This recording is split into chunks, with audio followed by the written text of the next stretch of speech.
نحمده ونصلي ونسلم على سيدنا ومولانا محمد رسوله النبي الأمين المكين الحنين الكريم الرؤوف الرحيم. أما بعد فأعوذ بالله من الشيطان الرجيم. بسم الله الرحمن الرحيم. ان الصفا والمروة من شعائر الله فمن حج البيت او اعتمر فلا جناح عليه ان يطوف بهما ومن تطوع خيرا فإن الله شاكر عليم. صدق الله مولانا العظيم.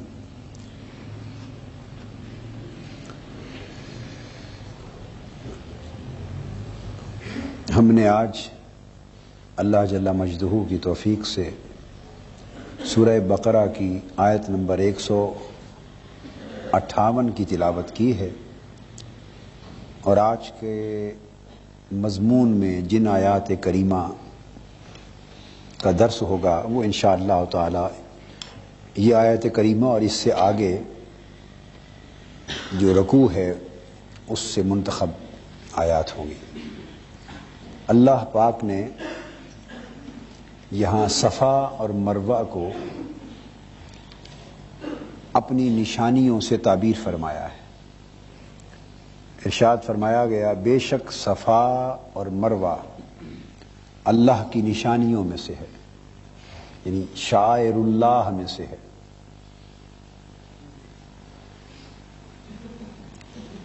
اس پر گفتگو غالباً 2 یا 3 راتیں قبل جب ہم نے سیدنا ابراہیم علیہ السلام کا ذکر کیا تھا پہلے پارے کے آخری حصے میں، اور مقام ابراہیم کی بات ہوئی تھی اور احکام اور مناسک حج کا ذکر ہوا تھا، تو شاعر اللہ کی اہمیت کا ذکر بھی اس میں آ چکا.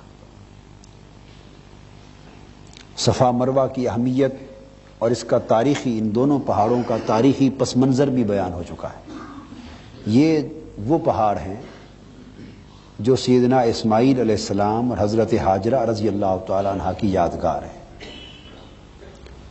اور ان کی نسبت سے اللہ جل مجدہ نے ان کو اپنی نشانیاں، اپنے شعائر بنا دیا. اور ارشاد فرمایا صفا اور مروہ، بے شک صفا اور مروہ اللہ کی نشانیوں میں سے ہے. اب یہاں ایک نقطہ توجہ طلب ہے، وہ یہ کہ یہ نشانی اور یادگار تو یا حضرت اسماعیل علیہ السلام کی ہیں اور یا حضرت ہاجرہ رضی اللہ تعالی عنہ کی. تو اللہ کی نشانیاں کیسے بن گئے؟ 2 پہاڑ تھے، ایک واقعہ پیش آیا سیدنا اسماعیل علیہ السلام کا اور حضرت ہاجرہ رضی اللہ تعالی عنہ کا، ان پہاڑوں پر اور ان کے درمیان مسافت طے کرنے کا، دوڑنے کا ایک واقعہ پیش آیا. نسبت تو ان سے ہے، تاریخی یادگار بھی یہ 2 پہاڑ ان کی ہیں اور انہی کے واقعہ کی نشانی ہے، مگر اللہ جل مجدہ نے انہیں اپنی نشانیوں سے تعبیر فرمایا. تو یہاں سے یہ بات، قرآن مجید کا یہ اصول اور یہ ضابطہ معلوم ہوا کہ اللہ جل مجدہ کے انبیاء، برگزیدہ نبی، برگزیدہ رسول اور اس کے مقرب اولیاء اور محبوب اور مقرب بندے، جن سے اللہ کو محبت ہوتی ہے اور جنہیں اللہ سے محبت ہوتی، جو اپنی زندگیاں، اپنا جینا مرنا سب کچھ اللہ کے لیے وقف کر چکے ہوتے اور وہ اللہ کے ہو گئے ہوتے، اللہ ان کا ہو گیا ہوتا ہے. حضور علیہ السلام نے فرمایا من کان للہ کان اللہ لہ، جو اللہ کا ہو گیا اللہ اس کا ہو گیا. تو جو ان اللہ کے مقرب اور محبوب بندوں کی یادگاریں ہوتی ہیں، اللہ پاک ان بندوں کی، محبوب بندوں کی یادگاروں کو اپنی نشانیاں بنا لیتا ہے. یہ اکرام ہے اللہ کے مقرب بندوں کا، ان کی عزت افزائی ہے، ان کو ایک عظیم شرف، عظیم عزت اور عظیم بلندی سے ہمکنار کرنے کی شکل ہے. جیسے یہ کعبۃ اللہ ہے، اس کو اللہ پاک نے اپنا گھر قرار دے دیا. اب یہ گھر اس معنی میں تو نہیں ہے کہ اللہ پاک اس میں رہتا ہے، وہ تو مکان سے بے نیاز ہے، اور سب مکان اور لا مکان اسی کے ہیں۔ تو جب سارے مکان اس کے ہیں اور اس کا کوئی مکان بھی نہیں، وہ سب مکان اور لا مکان کا خالق ہے، تو پھر ایک مکان کو اپنا گھر کیوں قرار دیتا ہے کہ یہ میرا گھر ہے؟ چونکہ اس کو اللہ پاک نے اپنی عبادت کی سمت کے لیے مقرر کیا ہے، قبلہ بنایا ہے، سو اس نسبت سے تشریفاً اسے شرف اور عزت عطا کرنے کے لیے اپنی طرف منسوب فرما لیتا ہے کہ یہ میرا گھر ہے، تاکہ لوگ اس مکان کی عزت اللہ کا گھر سمجھ کے کریں۔ بس اسی طرح اللہ کے مقرب بندوں کے جہاں قدم لگ گئے، اللہ کے محبوب بندوں کی جہاں رہائش ہو گئی، جو جگہ ان کے ساتھ منسوب ہو گئی اور اس میں ایک خاص پہلو اللہ کی بندگی کی یاد دلانے کا، اللہ کی طاعت کی یاد دلانے کا، اللہ کے لیے کسی بڑی قربانی کی یاد دلانے کا، یا ان کی زندگیوں کو یاد کرنے کا کوئی خاص پہلو پایا گیا، تو اللہ پاک نے ان جگہوں کو، ان اعمال کو، ان مناسک کو اپنی نشانیاں بنا دی اور شعائر قرار دے دیا۔ اب یہ پتھر ہیں، اسلام وہ دین ہے، دین توحید ہے، جس نے لوگوں کو نہ صرف یہ کہ پتھروں اور بتوں کی عبادت سے الگ کیا ہے، بلکہ پتھروں کی تعظیم سے بھی الگ کیا ہے، وہ تعظیم جو غیر اللہ کی عبادت تک لے جائے۔ یعنی ہر عبادت تعظیم بھی ہوگی، چونکہ عبادت تعظیم کی انتہا ہوتی، ہر عبادت تعظیم بھی ہوگی، مگر ہر تعظیم عبادت نہیں ہے۔ یہاں ایک مغالطہ اعتقادی سطح پر پیدا ہوتا ہے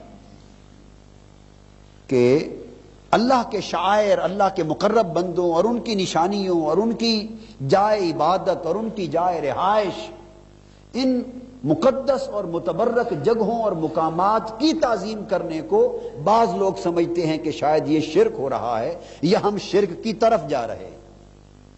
یہ نقطہ قرآن مجید کی ان دو آیتوں نے واضح فرمایا ہے، یہ کہہ کر کہ یہ پتھر ہیں، پہاڑ ہیں، اور ان پہاڑوں کو اللہ نے اپنی نشانیاں قرار دے دیا ہے۔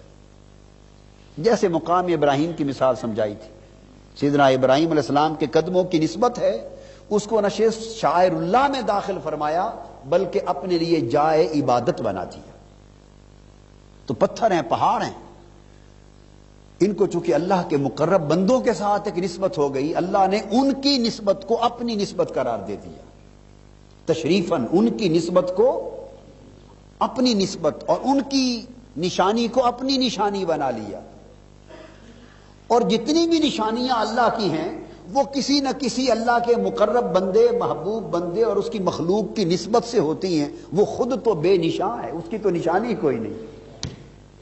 اگر آپ اسی کی نشانی تلاش کرنے لگے تو وہ تو اس کا تو نشان یہی ہے کہ وہ بے نشان ہے۔ تو دل میں تو آتا ہے، سمجھ میں نہیں آتا، بس جان گیا میں تیری پہچان یہی ہے۔ اس کی تو نشانی یہ ہے کہ وہ بے نشان ہے، اور جس کی نشانی ہو وہ رب نہیں ہو سکتا، وہ نشانیوں سے پاک ہے، مگر وہ اپنی نشانیاں قرار دیتا ہے۔ کن کو؟ جو اس کے محبوبوں کی نشانیاں ہیں، وہ محبوبوں کے اکرام کے لیے اور تشریف کے لیے ان کو اپنی نشانیاں بنا لیتا ہے۔ یہ پانچوں نمازیں بھی اللہ کے مقرب بندوں کی یادگاریں ہیں، پانچوں نمازیں بھی اللہ کے مقرب بندوں کی یادگاریں۔ آدم علیہ السلام کی توبہ قبول ہوئی، انہوں نے اللہ کے شکرانے میں 2 رکعت نماز نفل پڑھی۔ جب وہ شکرانہ اللہ کے حضور دوگانہ ادا کیا تو صبح کا وقت تھا، طلوع آفتاب سے قبل کا، رب کائنات نے حضرت آدم کا وہ دوگانہ پسند آیا، امت محمدی کے لیے نماز فجر بنا دی۔ اب یہ نماز عبادت الہی ہے، ہمارے لیے فرض ہے، مگر اس کا پس منظر کیا ہے؟ نشانی ہے حضرت آدم علیہ السلام، دوگانہ شکر کی۔ سیدنا ابراہیم علیہ السلام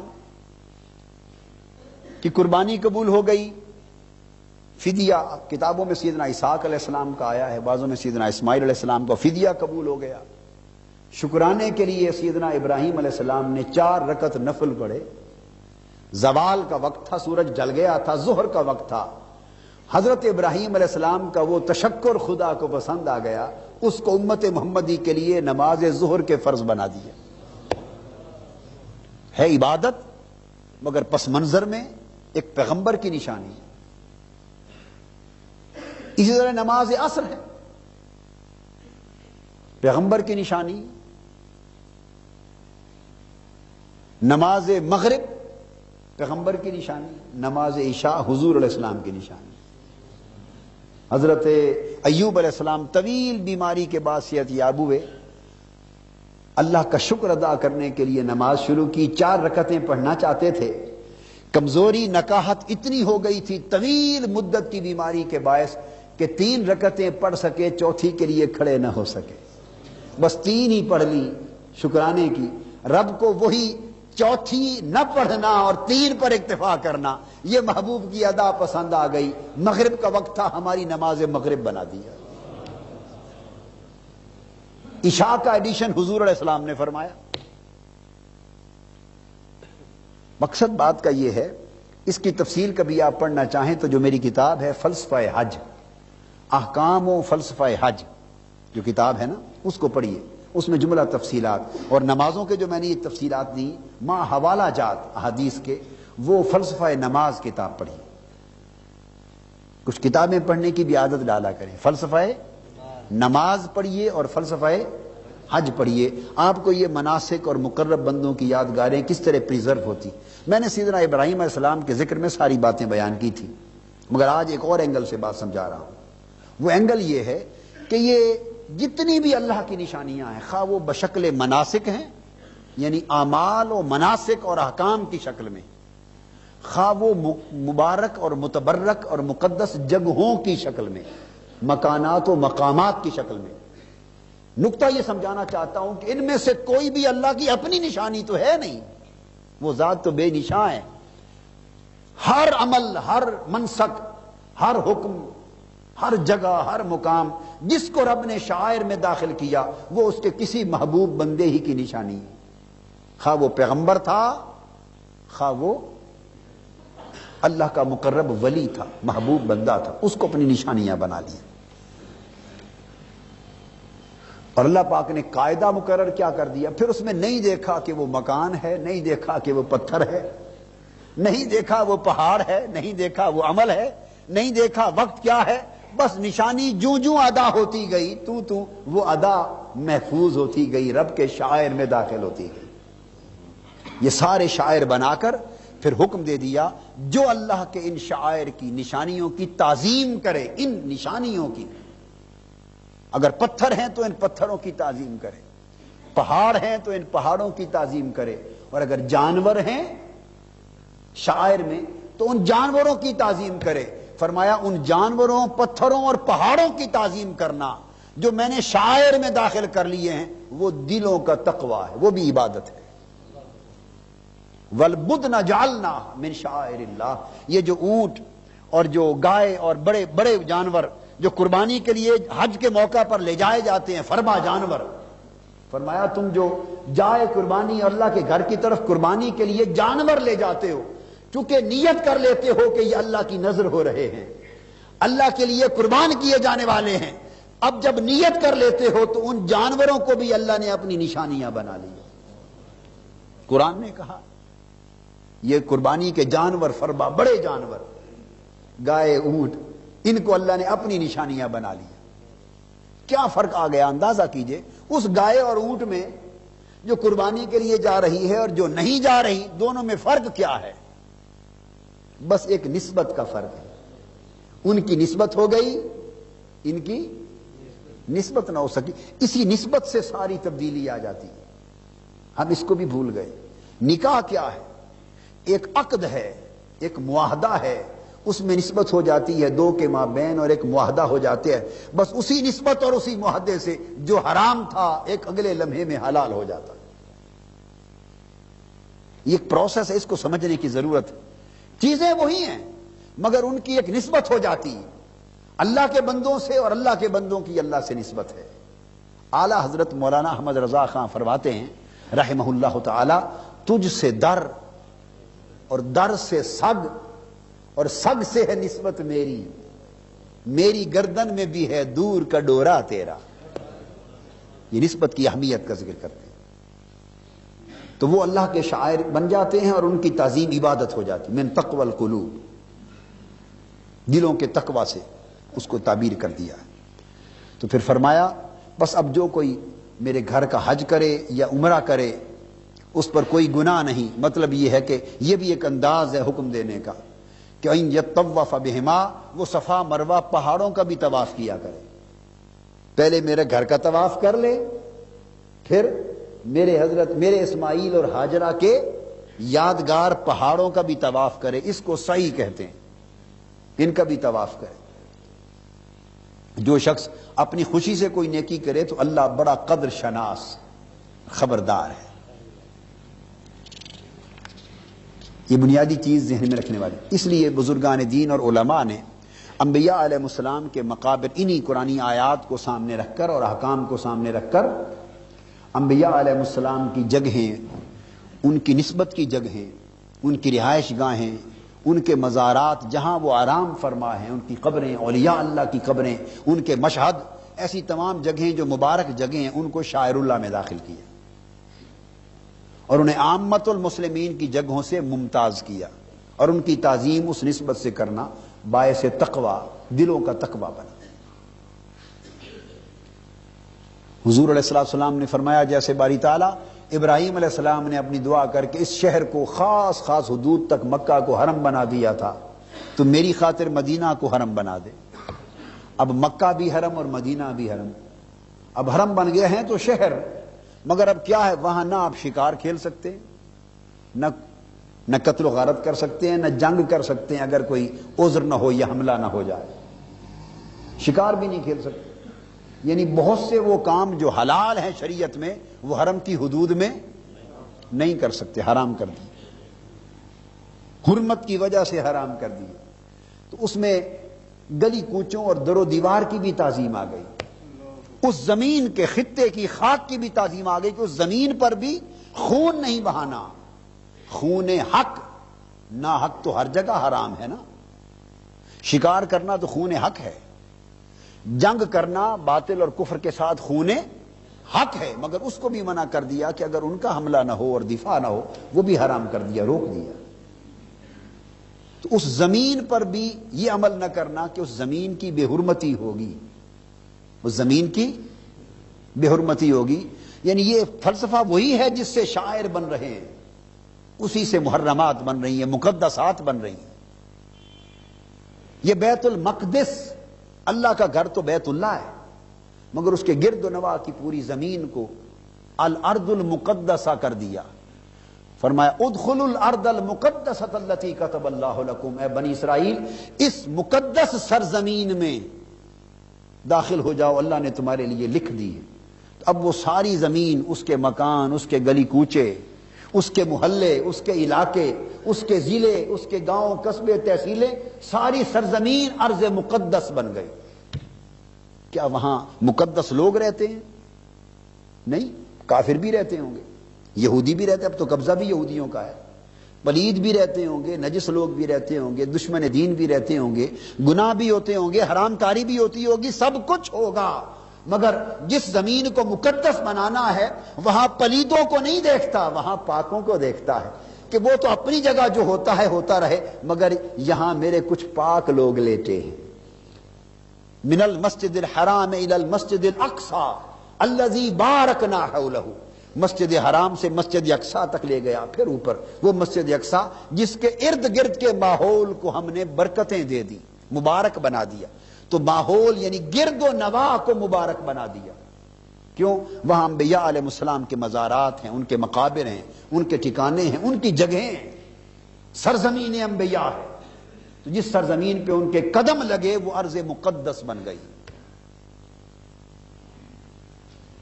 تو بنیادی تصور آپ سمجھ رہے ہیں نا کہ اس سے علاقے مقدس ہوتے ہیں، لوگ مقدس ہوتے ہیں، جگہیں مقدس ہوتی ہیں، پہاڑ مقدس ہوتے ہیں. یہ وہ نسبتیں ہیں جہاں جہاں نسبت کا فیض پہنچتا ہے اللہ پاک اسے بقدر مرتبہ کہیں اپنے شاعر میں لے لیتا ہے، کہیں اس کو تقدس میں لے لیتا ہے. حاجی امداد اللہ مہاجر مکی رحمۃ اللہ علیہ ایک بزرگ گزرے، اور بڑے بڑے اکابر علماء دیوبند جتنے بھی تھے وہ سب ان کے مرید تھے، وہ ان کے پیر و مرشد تھے، بڑے اکابر علماء کے. حضرت حاجی امداد اللہ مہاجر مکی رحمۃ اللہ علیہ کی مجلس میں ایک شخص نے، شمائم امدادیہ کتاب ہے ان کی، اس میں درج ہے، ایک شخص نے برسبیل تذکرہ کہا اجمیر شریف. کیا کہا؟ کوئی بات کہنے لگا ہوگا کہ اجمیر شریف کی یہ بات ان کے ملفوظات میں آتا ہے، تو پاس بیٹھے ہوئے دوسرے شخص نے کہہ دیا اجمیر اجمیر ہے، شریف کاہے کو ہو گیا. پرانی زبان ہے اردو. مولانا اشرف علی صاحب تھانوی اور ایسے علماء نے وہ مرتب کیے ہیں ملفوظات. انہوں نے وہ لکھتے ہیں کہ دوسرے نے کہا یہ اجمیر اجمیر ہے، شریف کیسے بن گیا؟ حاجی امداد اللہ مہاجر مکی کی مجلس تھی رحمت اللہ تعالی. انہوں نے جواب دیا بھئی اگر آپ کے مزاج کو شریف کہہ لیں تو پھر تو خوش ہوتے ہو. یعنی آپ کی طبیعت کا پوچھنا ہو بھئی جناب کے مزاج شریف تو خوش ہو کے کہتے ہو الحمدللہ. آپ کا مزاج شریف بنا لیں تو خوش ہو، حضرت اجمیری کی نگری کو شریف کہہ لیں تو ناراض ہوتے ہو. وہ ان کی نگری حضرت خواجہ اجمیر کی آپ کے مزاج سے بھی گری ہو گئی معاذ اللہ. آپ نکتہ سمجھے ہیں نا؟ یعنی یہ شرافت جب اللہ کسی مکان کو مقام کو دیتا ہے تو وہاں پلید نسبتوں کو نہیں دیکھتا کہ وہاں کفر ہے. جس حرم کعبہ کو رب کائنات نے حرم بنا لیا اس وقت کافر اور مشرک نہیں رہتے تھے؟ کافر بھی تھے، مشرک بھی تھے، بت بھی تھے، سب کچھ تھا. مگر جب اس کو حرم بنانے کا وقت آیا تو مشرکوں کو نہیں دیکھا، محبوبوں کو دیکھا کہ انہوں نے کہا کہ یہ حرم کر دے. جب مدینے کو حرم بنانے کا وقت آیا تو یہودی نہیں رہتے تھے، عیسائی نہیں رہتے تھے، وہ شرابیں نہیں پیتے ہوں گے، دین کی دشمنی سب کچھ ہوتا تھا.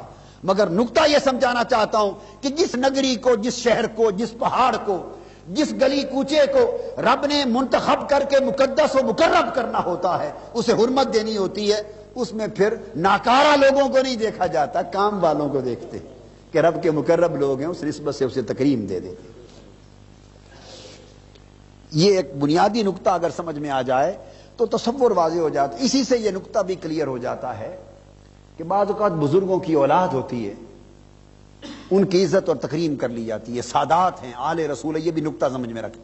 یہ وہ چیزیں ہیں برسبیل تذکرہ جو اعتقادی اور فکری اعتبار سے بڑے مغالطے پائے جاتے ہیں اور بڑی گڑبڑ کر دی ہم لوگوں نے. سادات ہیں اور یہ اللہ کی اولادیں ہیں، حضور کی آل ہے، نیک لوگوں کی اولادیں ہیں، بزرگوں کی، ان کی تعظیم و تکریم کی جاتی. بعض ذہنوں میں ایک مغالطہ آتا ہے کہ وہ کیوں تعظیم و تکریم کریں اگر وہ خود نیک عمل کے حامل نہیں، تو کس لیے تعظیم کی جائے؟ اوروں سے کیا فوقیت ہے ان کو اگر نیک عمل ان کے پاس نہیں؟ ان اکرمکم عند اللہ اتقاکم. یعنی ہم مس یوز کرتے ہیں، ہمیں یہ ڈھب نہیں آج تک آیا، معرفت نہیں آئی دین کی کہ کون سی آیت کا اطلاق کہاں درست ہے اور کہاں درست. مختلف آرٹیکلز ہوتے ہیں، مختلف لا میں، کانسٹیٹیوشن میں کئی آرٹیکلز ہوتے ہیں، ان میں سے جس کو چاہیں آپ کی جگہ منطبق کر دیں، مگر ایک کا منطبق کرنا درست ہوتا ہے اور دوسرے کا غلط. یہ اپلیکیشن کا کیس ہوتا ہے کہ کس آرٹیکل کے تحت یہ بات آئے گی. یہ ان اکرمکم عند اللہ اتقاکم کے آرٹیکل میں یہ مسئلہ آتا ہی نہیں ہے. وہ حق ہے، وہ ذاتی استحقاق تکریم ہے. ذاتی طور پر تکریم کا استحقاق اسی ہی کو ملے گا جس کا عمل اچھا ہے، جس کا تقوی ہے، جس کے اندر نیکی ہے، اسی کو اجر ملے گا. اور عدل کا نظام، اللہ کی جزا اور سزا کا اسی پر انحصار ہوگا، وہ ذاتی فضیلت اسی سے قائم ہوگی. استثناء بھی کسی کو قانون سے نہیں مل جائے گا کہ فلاں کا بیٹا ہے لہذا جرم کرے تو گناہ نہیں. نہیں، گناہ ہے. فلاں کی اولاد میں سے ہے، فاسق و فاجر ہو جائے تو سزا نہیں، سزا محق ہے، سزا حق ہے، اس کا انکار نہیں. اللہ کے قوانین میں رد و بدل. ان سب باتوں کے باوجود جو تکریم ہو رہی ہے وہ اس کی نہیں، وہ تکریم اس نسبت کی ہو رہی ہے جیسے رب نے جانوروں کی تعظیم کروا دی ہے نسبت قربانی کا نام دے کر، جیسے پہاڑوں کی تعظیم کروا دی، جیسے رب نے گلی کوچوں اور شہروں کی تعظیم کروا دی ہے. تو تعظیم ہمیشہ بسبب عمل نہیں ہوتی، کبھی بسبب نسبت ہوتی ہے، بسبب نسب ہوتی ہے. بسبب مکان ہوتی ہے، بسبب کسب ہوتی ہے، بسبب یعنی علاقے کے، صحبت کے، زمانے کی نسبتیں، کئی نسبتیں ہوتی ہیں، اس نسبت کی تعظیم ہوتی ہے۔ سو جو تعظیم نسبت کی شاعر اللہ کے تصور میں کار فرما ہے، وہی فلسفہ نیک لوگوں، اولیاء کی اور سادات کی اولادوں اور سادات کی تعظیم کا کار فرما ہے۔ اگر برا عمل ہے سزا بھگتیں گے، مستثنا نہیں۔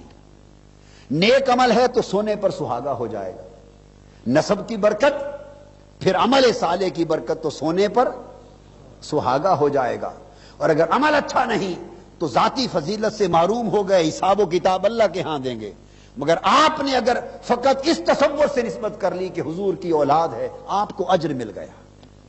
آپ کو یہ بالکل اسی طرح ہے جیسے اولاد کے لیے ماں باپ کی تعظیم ہے۔ اولاد کے لیے میں نے اسی پہ کنسنٹریٹ کر دیا، باقی باتوں کو چھوڑ رہا ہوں، آج اسی پر ختم کر دوں گا، کیونکہ اس کے ساتھ کئی چیزیں متعلق ہیں۔ اگر یہ کلیئرٹی ہو جائے تو بڑے مسئلے حل ہو گئے آپ کے۔ اولاد کے لیے ماں باپ کی تعظیم واجب ہے۔ اگر ماں باپ کسی کے بدکار ہوں، شرابی ہوں، بدکار ہوں، فاسق و فاجر ہوں، تو کیا ان کا عمل دیکھ کر اولاد ماں باپ کی تعظیم چھوڑ سکتی؟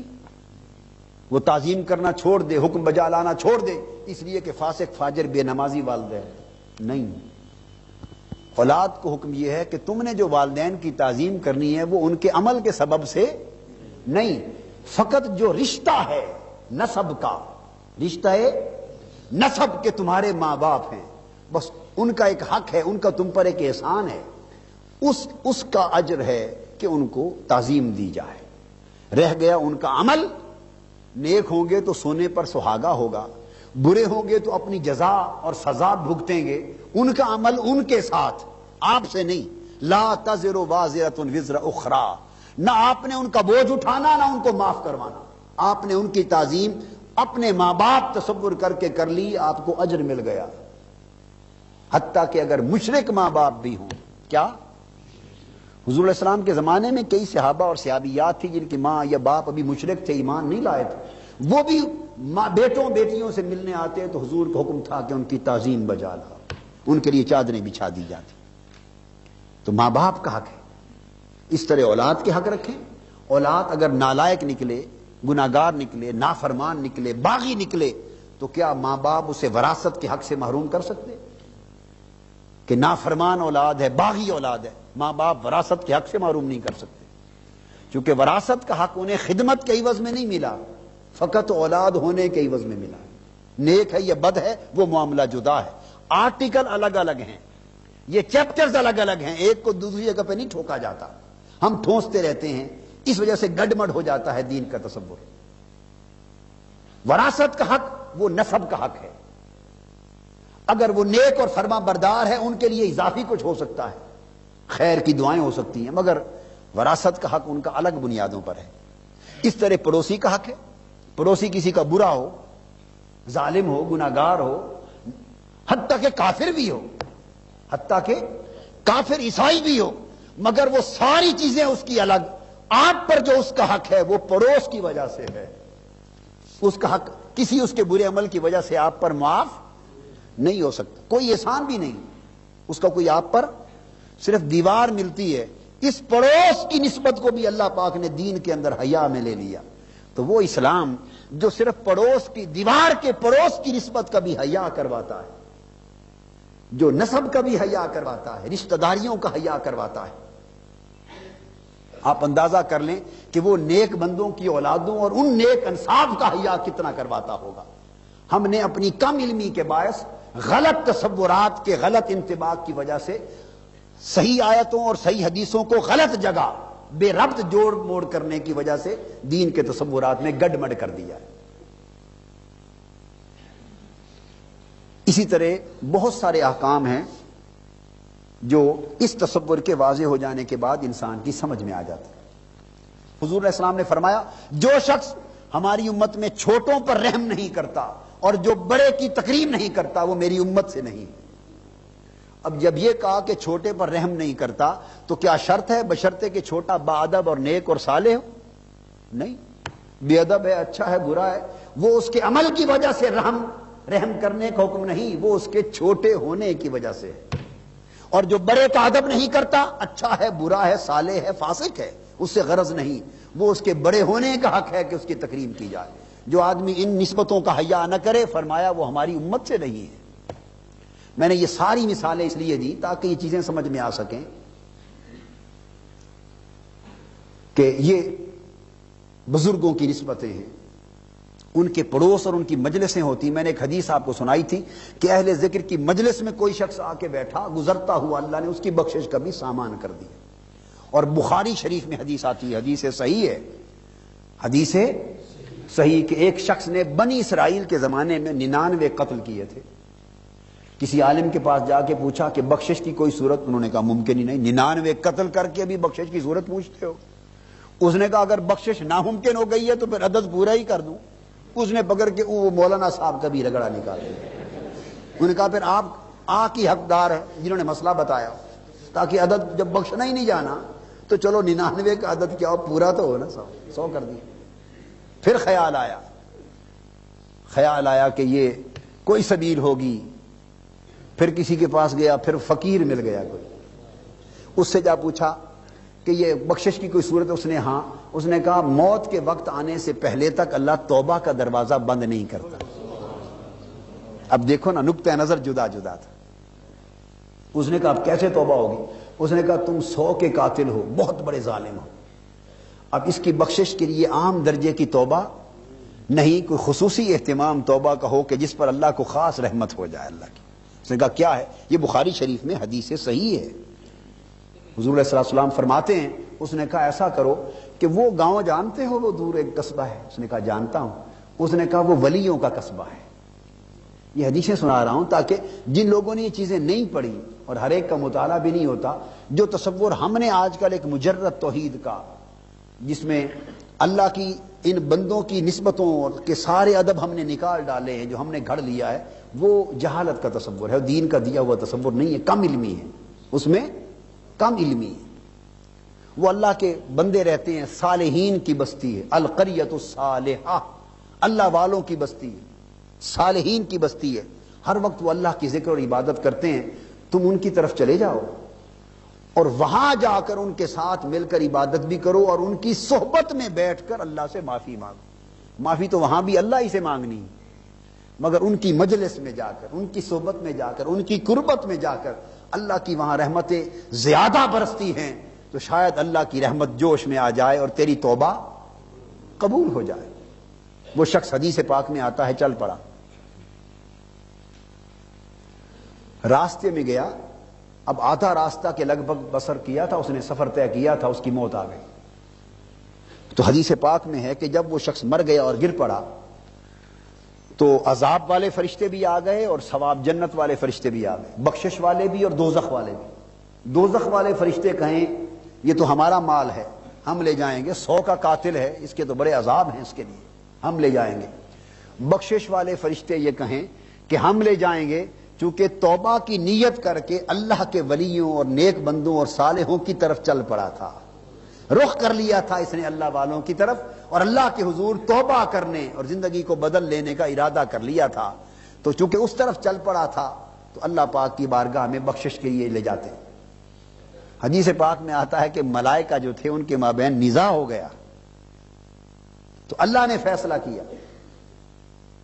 کیا، فرمایا کہ ایسا کرو جھگڑو نہیں، وہ بھی اس کی شانیں ہیں نا، دیکھتا ہے بیٹھ کے سارا، خود دیکھتا ہے سارا، اس کی شان ہے۔ فرمایا دونوں طرف کا فاصلہ ناپ لو، اگر تو اس کے گھر کا اپنے گاؤں والا فاصلہ قریب ہے، تھوڑا ہے، اور میرے ولیوں اور مقبول صالح بندوں والا فاصلہ زیادہ رہ گیا ہے ابھی، تو پھر دوزخ والے لے جائیں، اور اگر گھر سے زیادہ دور آ گیا ہے اور میرے ولی اور میرے صالح بندوں کے گاؤں کے زیادہ قریب آ گیا، اس نگری کے قریب آ گیا ہے، وہ توبہ والی جگہ جہاں جا رہا تھا ارادہ کر کے اس کے قریب آ گیا، پھر جنت والے لے جائیں۔ واقعہ یہ ہوا تھا کہ فاصلہ اس نے کم طے کیا تھا، ابھی اس بستی نیکوں کی بستی کا فاصلہ زیادہ رہتا تھا، پیچھے گھر کا فاصلہ کم رہتا تھا، تو حساب دوزخ کے فرشتوں کے حساب میں بنتا تھا۔ اللہ نے فرمایا تم جاؤ فاصلہ ناپو، اور جو ادھر کی زمین تھی ولیوں کی بستی کی طرف، اس کو حکم دیا تو سکڑ جا کے فاصلہ کم ہو جائے، تو سکڑ جا کے فاصلہ کم ہو جائے۔ وہ زمین سکڑ گئی، جب ناپا تو ادھر کا فاصلہ کم نکلا اور جنت والے فرشتے لے گئے۔ حضور علیہ السلام نے فرمایا بس اس کی توبہ کا جو ارادہ کر کے چل پڑا تھا، مگر چونکہ اللہ کے مقبول بندوں کی طرف چل پڑا تھا کہ وہاں جاؤں گا، توبہ بھی کروں گا، اللہ کے حضور وہ میری شفاعت بھی کریں گے، عبادت بھی کروں گا، ان کی مجلس میں رہوں گا، بس اس کا یہ سارا ڈھنگ اللہ کی بارگاہ میں قبول ہو گیا۔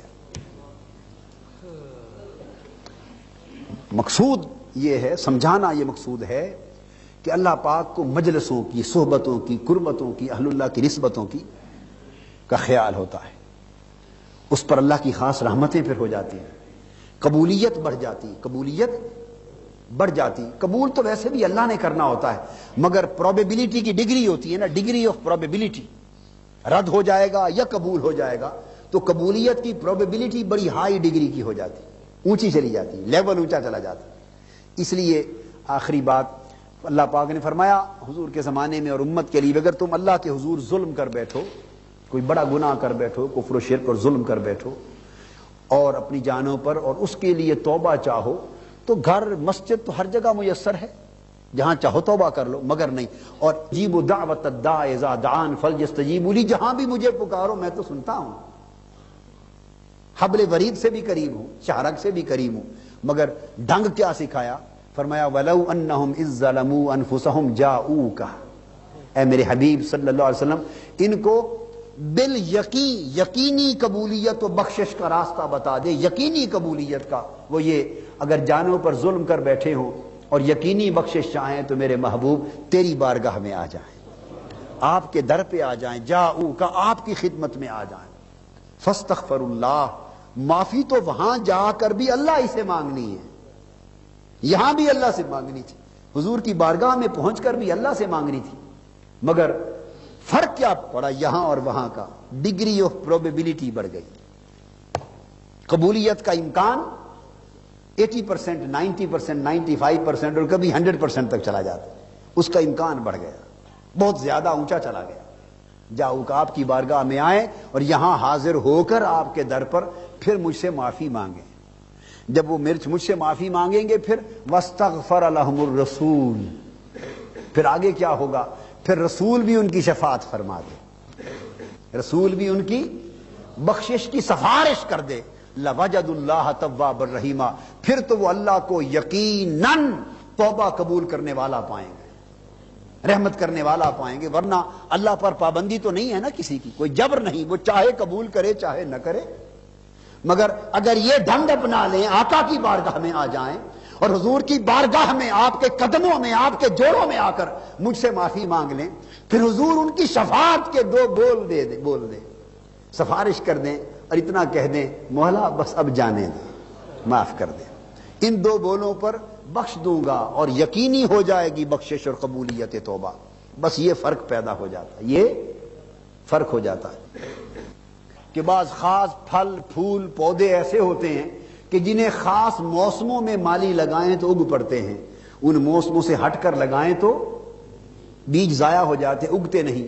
زمین بھی وہی ہوتی ہے، ہوا بھی وہی، دھوپ بھی وہی، پانی بھی وہی، موسم کا فرق پڑ جاتا ہے، کبھی آب و ہوا کا فرق پڑ جاتا ہے تو بیج لگ جاتے ہیں، کبھی ضائع ہو جاتے ہیں۔ بس یہ اولیاء اللہ کی مجلسیں، اللہ کے مقربین کی صحبتیں، اللہ کے پیارے بندوں کے حلقے، اللہ کے مقرب نبیوں کی جگہیں، دراصل ان میں اور ہماری جگہوں میں، ان جگہوں اور ان جگہوں میں فرق یہ ہوتا ہے کہ وہاں آب و ہوا موافق ہوتی ہے، ہائے ہائے ہائے، وہاں آب و ہوا قبولیت کے موافق ہوتی ہے، وہاں کا موسم قبولیت کے موافق ہوتا ہے، بس وہ جو موسموں کا فرق ہے یہی فرق یہاں اور ان کی مجلسوں کا ہوتا ہے، جب ان کی مجلس میں آتا ہے تو موافق موسم ملتا ہے، خدا کی رحمتیں بھی جھوم جھوم کے آ رہی ہوتی ہیں، تو امکان قبولیت کا بڑے اونچے درجے تک چلا جاتا ہے۔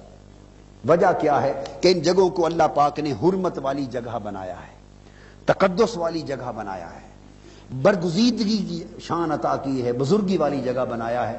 اللہ تبارک و تعالی ہمیں یہ فہم عطا کر دے، اگر یہ بات کھل جائے تو میں سمجھتا ہوں کہ ہزارہا مسائل روزمرہ کی زندگی میں دینی اعتقادی اعتبار سے آتے رہتے ہیں اور انسان ان میں الجھتا ہے، بس وہ ساری بات کی حقیقت سمجھ میں آ جاتی ہے، پھر ہر مسئلہ اپنی اپنی جگہ رکھا جاتا ہے، ہر مسئلہ اپنی اپنی۔ اصحاب کہف کا واقعہ رکوع پڑھیں، اصحاب کہف کا تو وہ تو 7 اصحاب کہف یا کم و بیش وہ تو اولیاء تھے، اللہ والے تھے، اور مشرکوں سے جان چھڑا کے اپنا ایمان بچا کے نکلے، ان پر تو اللہ کی رحمت کا ہونا ایک امر یقینی تھا اور بات سمجھ میں بھی آتی۔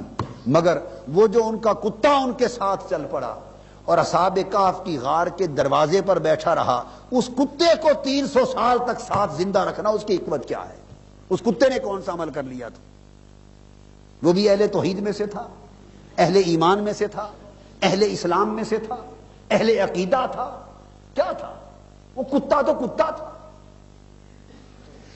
اصحاب کہف اس کو دوڑاتے تھے، بھگاؤ اس کو کہ کہیں بھونکے گا اور ہمارے دشمنوں کو پتا چل جائے گا کہ یہاں لیٹے ہمیں پکڑ لیں گے۔